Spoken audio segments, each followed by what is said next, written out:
Welcome back to the Ireland Contracting Nightly Sports Call. I'm Rich Walsh, and we're taking your phone calls tonight on the Borders and Borders hotline. But if you need a roof, make sure you call Ireland Contracting. They're the best in the business. That's why they are #1 in Pittsburgh. It's 1-800-NEW-ROOF. It's an easy phone number. And if you don't need a roof, you need something else, they do everything. They do siding, they do gutters, they do windows, anything you need. Ireland Contracting is the place to call, 1-800-NEW-ROOF. Now give us a call on the Borders and Borders hotline, 412-575-2600. And Ron and I were just talking about the Pirates off camera here. Won 11 of 14 after sweeping the Royals today. Chris Archer, pretty quality start. Really, 7 innings, 1 run. That's real quality. Yeah, probably one of his 2 best starts. I think his other one, he pitched really well, and they lost that game. But, you know, I'm encouraged about next year. And they have, 11 more games left. They might not play that game against Miami late in the year because it'll be meaningless. So they got 3 at home against Milwaukee this weekend. Those games are important to Milwaukee. Yes. They're going to have the first team out there. It's not like beating Kansas City. Let's see what they do. Then they go to Chicago for 4 against the Cubs. Those are important games for the Cubs. Then they finish up with 3 meaningless games at Cincinnati. I'm encouraged with you about the pitching staff. I love what these young guys are doing. I think the lineup is pretty weak. They need some home run power. I'd love to see them go out and spend some money to bring somebody in. But it's awfully hard to be excited about that possibility because I just don't see them doing it. I think they might have to. I still think this fan base is still upset, even though they went and got Archer. I think they're going to have to do something this offseason. And they might have to replace Polanco. But they maybe can do that. Yeah. I mean, it's a shame he's going to be out 7 to 9 months. But he was the one guy that could hit the ball out of the park for them. They need to find some power. I mean, Colin Moran's had a decent rookie year but doesn't hit it out of the park. Josh Bell ridiculously down from last year. They need to find somebody that can hit it out of the park. Move Josh Bell to right field maybe at the beginning of the year. It's his natural position.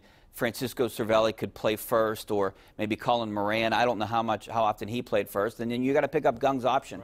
Right. That's how you would fix it in-house, I would think. All right, let's get out to the phone lines. We're going to go out to Rick out in Elizabeth Township. What's up, Rick? Hey, guys. First off, Ron, I couldn't agree with you more. Social media has no place. Probably one of the worst. I'm not hearing Rick. Are you? Yeah, he said social media is one of the worst. Can you hear him? Okay, now. Yeah, you got him? Okay. I agree. I agree with you, Ron. It is the absolute worst. It gets people in more trouble. It does more harm than good. It's all in the eye of the beholder. And, you know, just like in this case, you know, with AB, he's a multi-time offender. You know, Tomlin has to make, I would think, a pretty – he's got to put his foot down pretty good on this one, you know, for the sake of the team, because, you know, what's it going to show the team if he doesn't come down with discipline that is, you know, you missed a meeting, for goodness sakes. Like you said, if you miss a day's work and you don't call in, you know, there's ramifications to that. So I agree. Yeah. Let's see what happens. Hey, Ron, what would happen if you missed your show today at the Fan? If you didn't show up, didn't call or anything, without a good excuse? I would be badly reprimanded. Yes. Suspended, probably. Yeah, if I didn't show up here tonight, I would be in trouble. If I did a second time, I'd be fired. You know, and it occurs all the time. Not all the time, but 1 or 2 times a year. Arguing with the assistant coach on the sideline, heat of the moment, okay, I'll say that happens. Saying something stupid on Twitter, okay. When you start to miss work, I think that steps over the line. I really do. Because the other players are all there. What do they think? Why do I have to show up if he's not showing up? All right, Kelly Hanlon-Smith just tweeted us. He said, tell Ron I understand he doesn't want to participate in social media, but you have to understand it to be relevant in sports talk. I mean, what happened before? I mean, you had phone calls, you had papers. I understand social media isn't going away. We all know that. But like you said before, it can get people into trouble. Look at all the news stories we do, you know, once a week about someone saying something on social media and then they're fired from their job. I mean, I don't like, here's what I say, Ron, and I don't know, we can't fix social media, but I think everyone should have a picture. They should have their driver's license. There should be a way that everyone should be verified. No accountability. Yes, there's no accountability. Talk about, you think that I thought I saw something today, Rich. Did you see about the superintendent of a high school in Texas? I believe it was Houston, Texas. Said something out on Facebook like ripping Deshaun Watson, the Houston quarterback, saying you can't win with a black quarterback in the NFL. And Bill O'Brien went crazy. Deshaun Watson handled it with class. The guy has to be fired. I'm sure probably is fired by now. you know, people were just stupid. You can't just hit the button without thinking about what you're sending. It's so offensive anyhow, his thought, and then to put it out there is just ridiculous. All right, let's go out to the phone lines. We're going to go out to, we got Waylon out in Washington. What's up, Waylon? Hi, guys. Hey, good to hear from you. Thanks for calling. You're welcome. Interesting. Like, you know, I remember when I was a young man, like I wouldn't even get a root beer out of the refrigerator because I didn't want to miss a second of the game. Yeah. You know, and nowadays it's like, you know, I'm ready to put on Andy Griffith, you know, during a commercial or something. I mean, you know, that social media happened, but to me, it's like a bunch of Lone Rangers instead of like a team effort. I don't even know where I'm coming from, but, you know, maybe you got to comment on that for me.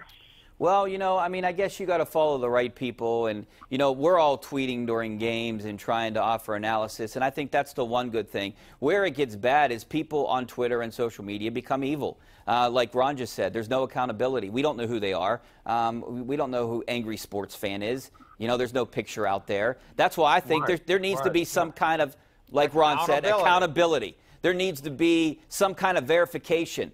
There needs to be someone's name with their address and social security number or phone number or whatever. And then I think people would be reluctant to say or do the things that they do. Some people still will because Facebook has it, and people say whatever they want on Facebook. I'm not on Facebook, are you? I'm on Facebook. I'm on Facebook, but, you know, when it gets political, religious, I just mute people. I don't get into any discussions. Hey, I appreciate the phone call. Where do you want to go now here? We're going to go out to Josiah in San Antonio. What's up, Josiah? Hey, Rich and Ron. I was listening to Stan and Mark Madden today, too, and they were kind of saying the same thing about suspending Brown. My 2 points would that be number one. They need all hands on deck. Suspending him will really be terrible because the way the season is going, they probably will lose big time if they do suspend him. Maybe a quarter, maybe for a half, maybe, but not the whole game. Then secondly, Keith Butler, the defense is atrocious from last year into this year. We're only 2 games into the season. The Steelers defense will give 9. And I'm almost at a point with Butler, something's got to give. I mean, the defense cannot stop anything with their life dependent on it. So would you guys even consider firing Butler? Yeah, you know what? I get what you're saying, Josiah, but you know, Mike Tomlin is heavily involved in this defense. How much blame does he take? And are the players good enough? Is Kevin Colbert responsible? He went out and signed John Bostic. That was his answer for middle linebacker to replace Ryan Shazier. I don't think they've done enough to make the defense better. I don't know if it's as much coaching as it is there's not enough good players. Yeah, you know, I think you're in a catch-22 with that first thing you talked about, Josiah. They're in a no-win situation with this Antonio Brown situation. You need him in the lineup to win the game. There's no doubt about that. But if you bench him, you're only hurting yourself, and you're hurting this team. So, you know, teammates might be upset if you decide to suspend him because they all want to win a Super Bowl. You know, they all want to go far. They need a win. If they don't win in Tampa, Ron, I mean, this season could spiral downhill fast. 2-1, it'd be hard to make the playoffs. Yeah, it would be. All right, we're going to take a break. Back with more of your phone calls and maybe some of your. Stay right there.